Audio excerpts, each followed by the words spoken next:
Hi, everyone. So, this is the first screencast for this week. And I've for at least the first portion of the material, kind of strayed a little bit from what the textbook has. The textbook material seemed like it leaned more toward the psychological side, and I had a hard time seeing how we could translate things into the physical therapy and occupational therapy world. Now, the latter stuff made maybe a little bit more sense. It's still really psychological based and probably outside of our general scope of practice. But what I wanted to do here was, with this at least, look at the chapter 15 in the older version of the textbook. And so I think this has more applicability for us. So, looking at parenting a child with a chronic medical condition, obviously, this can be stressful, and that children or families with children with disabilities face complex issues. And I couldn't even imagine the challenges that one has to go through. You know, if you're a parent, you know the challenges that you have to deal with raising children who have their health. Now, for some individuals, the impact is a positive one, and researchers will do something or suggest something that a family, when you're trying to work with a family and evaluate how something impacts the family, that you use the family systems model or apply the family systems theory, which assumes that a family is understood best by examining that family as a whole. This one system, this family, it's a complex thing, it's deeply connected, and it's a changing collection of parts, subsystems, and of course, all the family members. Each family member has a known purpose or function within it. So,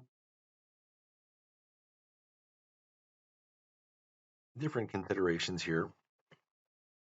How does having a child with a disability affect the parents and their socialization?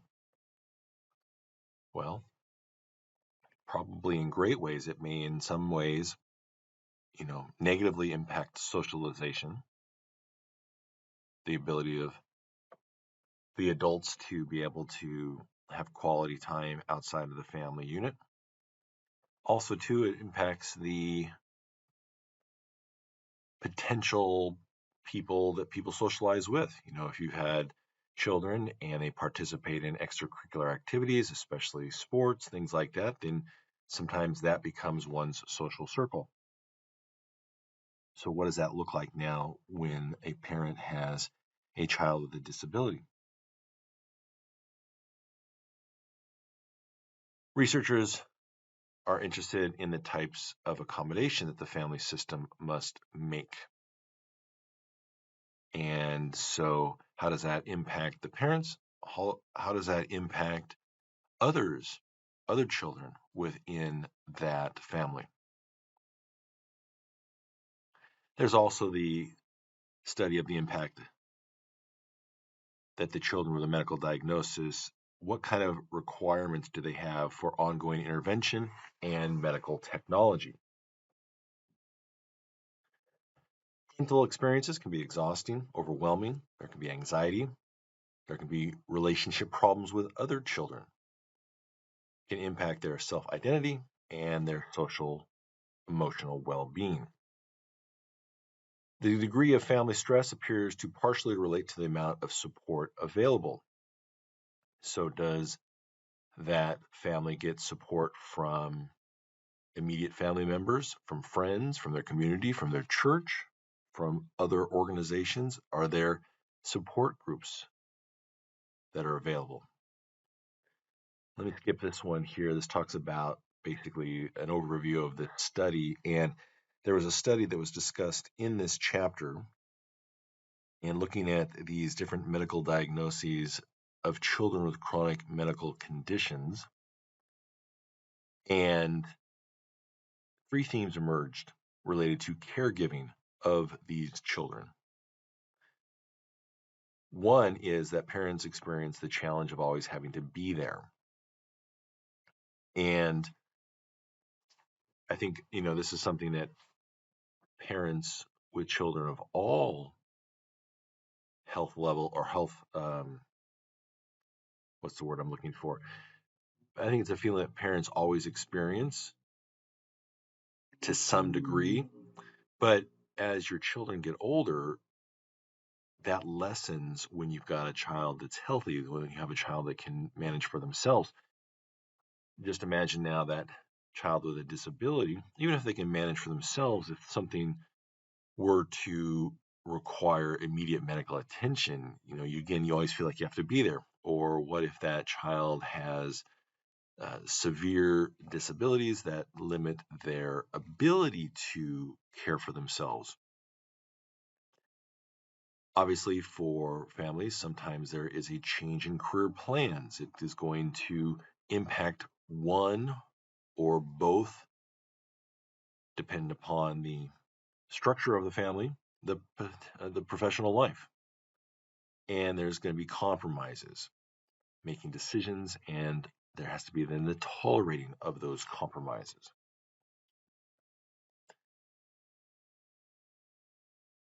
Now, looking kind of further in the results of this particular study that they talked about in the chapter, and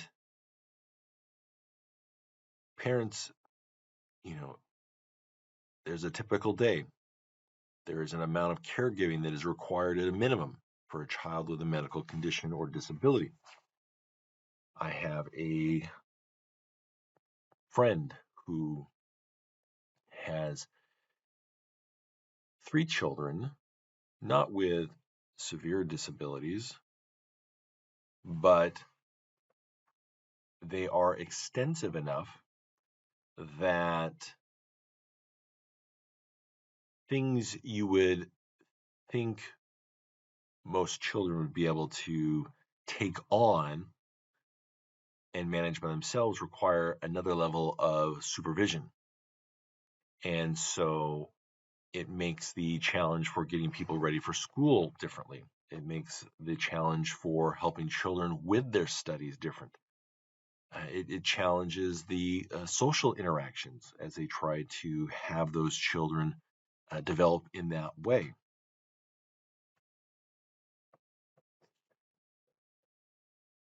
Again, there's the feeling of always being there. The children's medical issues seem to require the constant attention and energy of the family. Beyond the medical procedures and caregiving routines, the parents were concerned about their children's developmental growth and their abilities to engage in interaction with others. Because the children had limited ways of expressing their feelings, sometimes interaction and communication required constant effort by the parents. One student explained with empathy within the study how Annie's mother worried about how she felt and when she showed signs of illness. So there is a recognition by the children that the parents are always having to be on. Career plan changes primarily due to the children's frequent appointments, illnesses, and hospitalizations, and the parents changed their career goals to meet those needs. So the families who were interviewed for this study, they had shifted their family occupations, devoting more time and energy to caregiving and less to their socialization and less to their work. And then parents in the study asked to make difficult decisions for their children on a regular basis, decisions about services, medications, and treatments that had important effects on their children. And as I mentioned earlier, the example of the individuals I know, sometimes there would have to be decision making done around individualized education programs for those children. Maintaining a social life, where do you find a sitter? This is a challenge because how do you have trust in somebody to be able to provide for your child if that child requires some extensive care? Because the children in this particular study had multiple and often unpredictable needs, parents felt like they had to carefully and extensively plan each activity outside the home. In general, the families made careful decisions about their outings and their social events they attended. That sounds like that would be quite exhausting. With the level of care required by these children, it's not surprising that the disability became a prominent aspect of the family's identity and social emotional selves. Through many of the conversations with the parents, it became apparent that the families viewed their self identity in a positive way to the extent that they made opportunities to support others in similar situations. An important element of the parents' attachment to and feelings about their child was that each had faced the very real possibility that the child could die. The families actively participated in advocacy for children with disabilities and had joined advocacy organizations or support groups. The results of the study suggest that the identities of the parents revolved around their preschool children with chronic medical conditions. The parents felt competent in caring for the children who had survived life-threatening trauma or illness. So, what does that mean for us? Well, practitioners can help families maintain a balance of family functions by problem solving to find ways to enable children with severe disabilities to play and interact, and suggesting efficient ways for parents to manage their daily caregiving routines. The medical and educational decisions these parents faced were difficult to make, and often the parents felt that they were without one clearly best choice. To help parents balance their caregiving responsibilities with social and recreational activities, practitioners can identify sources of respite that parents can use, acknowledging that competence in nursing and medical procedures would be necessary. Practitioners should encourage families to participate in recreational and social activities. Now, these families had round-the-clock demands and responsibilities to care for children with significant chronic medical conditions and developmental disabilities. So, it's more than just the child that you're treating, right? You're treating the whole family. And if you're able to work within an interdisciplinary context, then the team can figure out the best way to bring about conversations about these biopsychosocial issues. In a long run, it's going to help the family so that way the family isn't defined by that child's disability, but rather they're able to thrive as a family unit that has a child with a disability.